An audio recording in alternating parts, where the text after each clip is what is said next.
कर्नाटक विधानसभा चुनाव में मिली करारी हार के बाद प्रदेश के मुख्यमंत्री बसवराज बोम्मई ने देर रात अपना इस्तीफा राज्यपाल थावरचंद गहलोत को सौंप दिया। इसी के साथ पूरे मंत्रिमंडल का भी इस्तीफा हो गया है। कर्नाटक विधानसभा चुनाव में भारतीय जनता पार्टी को 65 सीटें मिली हैं। राज्यपाल को इस्तीफा देने के बाद मीडिया के सामने कर्नाटक के सीएम बसवराज बोम्मई ने इस बात को खुलेआम स्वीकार किया कि पुरानी पेंशन की बहाली के मुद्दे पर आंदोलित कर्मचारियों की मांगों को नजरअंदाज करना हमारी बहुत बड़ी भूल थी।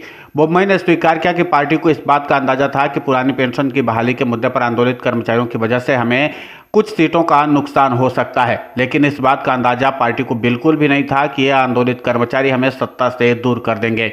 बोम्मई इस दौरान भावुक भी नजर आए और कहा कि हमने कर्मचारियों की मांगों को लेकर के पार्टी आला कमान से बात की थी।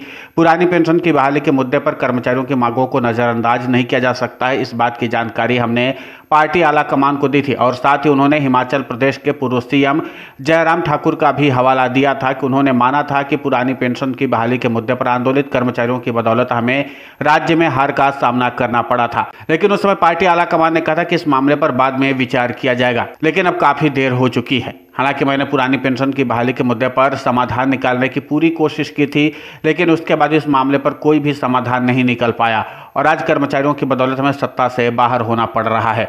आपको बता दें कि पहले से ही इस बात का दावा किया जाता रहा था कि कर्नाटक में पुरानी पेंशन की बहाली के मुद्दे पर आंदोलित कर्मचारियों की बदौलत बीजेपी को बड़ी हार का सामना करना पड़ सकता है। इसके खुले तौर पर संकेत भी दिखाई दे रहे थे, लेकिन उस समय बीजेपी ने इस बात को बेहद हल्के में लिया और कर्मचारियों ने अंत में बड़ा गेम खेल दिया। अब माना जा रहा है कि पुरानी पेंशन की बहाली के मुद्दे पर अगर बीजेपी कोई समाधान नहीं निकालती है तो आगामी राज्यों के विधानसभा चुनाव में भी बीजेपी को हार का सामना करना पड़ेगा।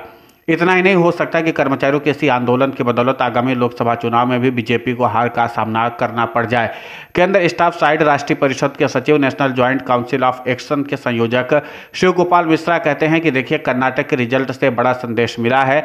अब देखने वाली बात यह होगी कि 2024 में पुरानी पेंशन की बहाली के मुद्दे पर देश के 10 करोड़ सरकारी बाबुओं के कुनबे की नाराजगी कौन मोल लेगा।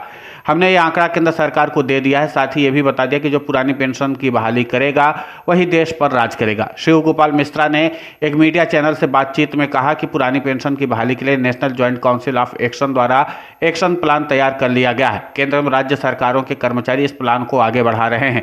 विरोध प्रदर्शन के कई चरण पूरे हो चुके हैं। देश के विभिन्न हिस्सों में 8 जुलाई को सरकारी कर्मचारी नई दिल्ली के जंतर मंतर पर पहुंचेंगे। सभी राज्यों की राजधानियों में प्रदर्शन होंगे।